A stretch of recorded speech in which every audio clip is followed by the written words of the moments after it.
Dimitar Berbatov, former Spurs striker, on talkSPORT recently. And it's interesting, the take on this. Matt says he's very rude with half of his tweet, but I'll read the bit that is slightly knowledgeable. He says, aren't Jimenez and Kane the same? Both big, strong number 9s, neither have pace. Jimenez fitted Nuno's style. Kane didn't.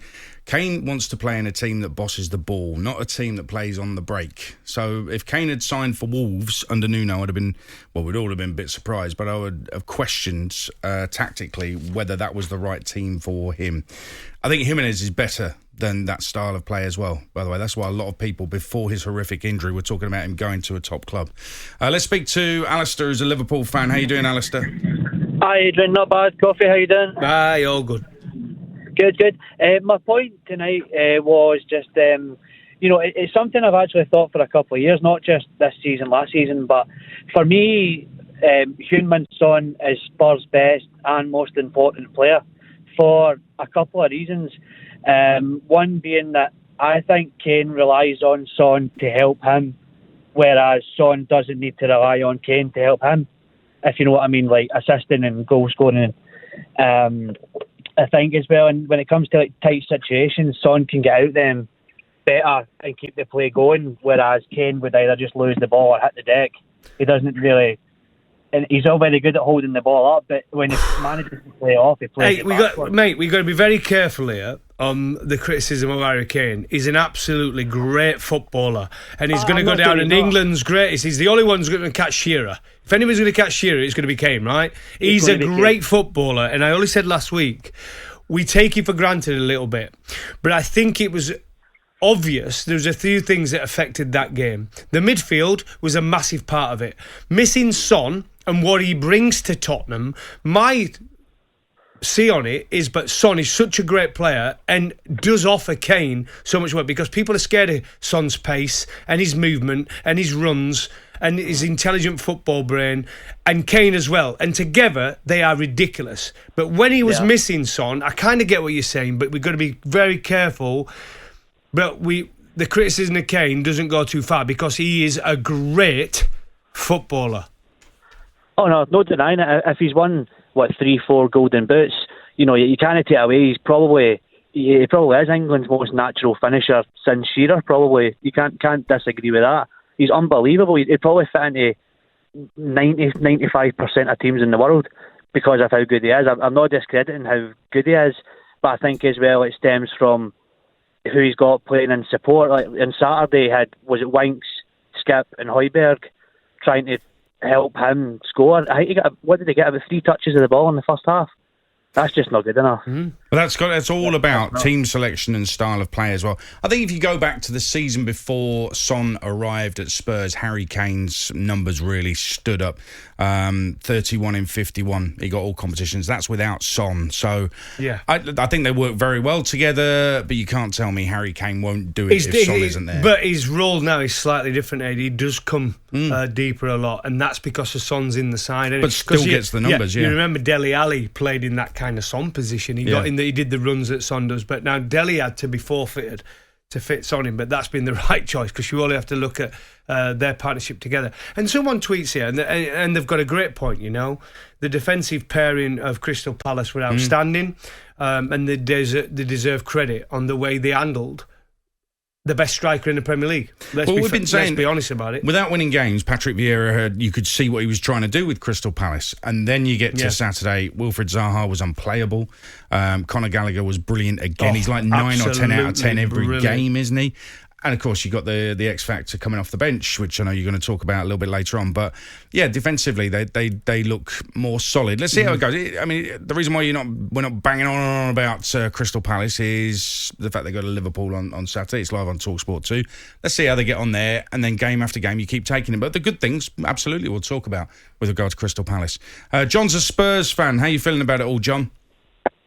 I'm not surprised. I've been on this show many, many times, and I've flagged it up many, many times. The problem is, and always has been, at Tottenham Hotspur, is Daniel Levy. He oversees every single thing at Tottenham, the recruitment of the manager, the letting of go of players, when to strengthen the squad.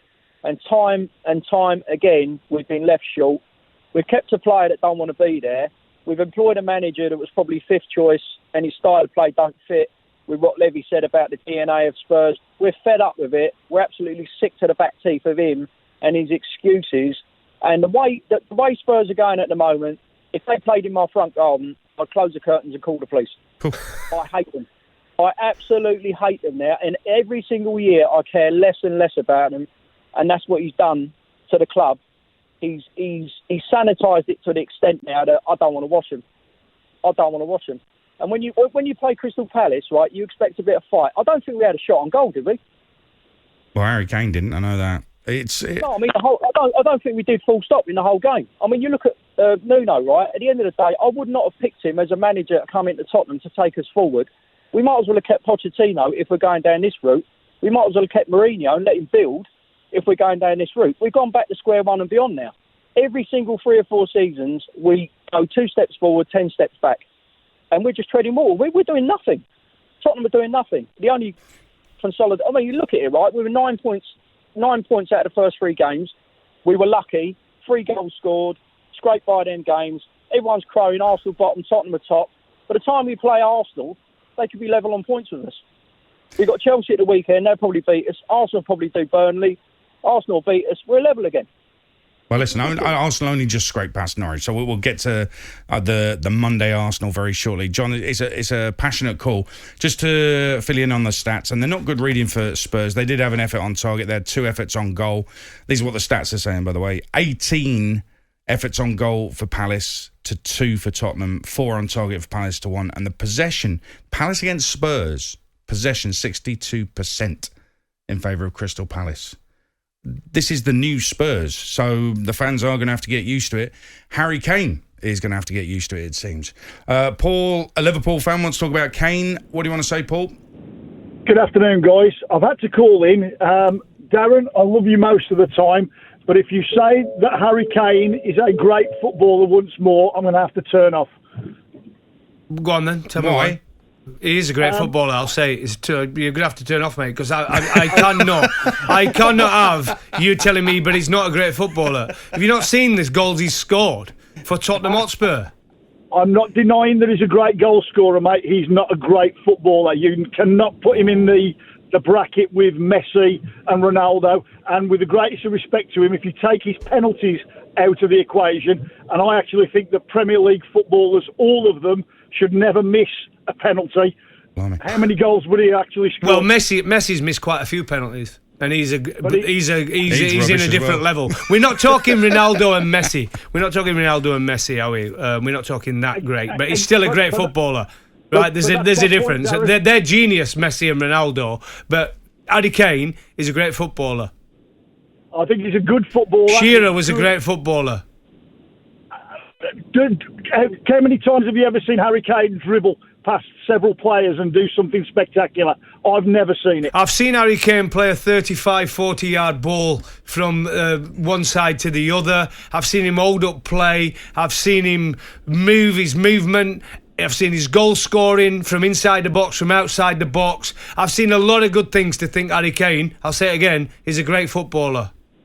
I think he's a good footballer, Darren. I think great is going to be overused, and I have to disagree with you. Okay, so when he finishes second behind Shearer, if not first, and England's highest goal scorer of all time, where do you put him then? Still average, yeah? I didn't say he was average. I think he's a good footballer. I think he's a great striker. I don't think he's a great footballer. What about all the assists last season? Do they not count for anything? I mean, you've said he doesn't dribble past people and do the spectacular. He scored a spectacular goal for England in midweek. I mean, his assist stats last season, like 14 assists, 23 goals. I mean, does that not get... He is a great goal scorer. We're all agreed on that. But can you not see there's far more to his game? I'd fail to see it. No, I'm not a great assists person, to be honest with you, Adrian, and I didn't think you were either. No, well, some assist stats are very misleading. It's a guide. I don't think it's an exact science, but that is a reality, that he has assisted a goal. Now, what do you think that means? That he's a good team player? Yes. That he's creative? Yes. What I'm trying to get at is why you don't think he's a great footballer. Now, compared to Messi and Ronaldo, who is, of course, I mean, you're using a hell of a yardstick there. but I think he goes down as one of the greatest footballers of this era, certainly Premier League-wise, doesn't he? Not for me, I'm afraid. Wow. Like I say, I think he's a great goal scorer, and I think he's a great striker. But as a footballer, the all-round package, not for me, I'm afraid. Okay, Paul, thanks for that. He's not having Harry Kane. I mean, somebody else has tweeted, if he was that great, then why was only one club interested in him in the summer? Well, Because they were 150 million. That'll be about it. Yeah, there's 150 million reasons why there was only one team in for him. This is talkSPORT.